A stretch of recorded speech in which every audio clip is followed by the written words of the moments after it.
goobtu waa Hotel Peace oo ku yaala degmada Wadajir caasimadda Muqdisho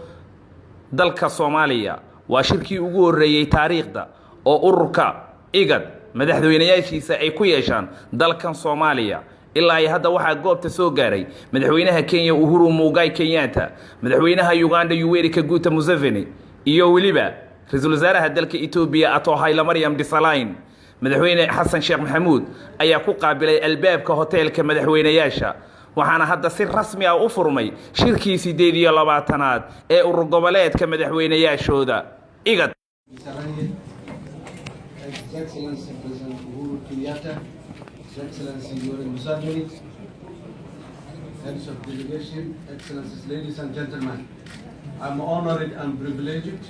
to welcome you all to Somalia. So Dawada,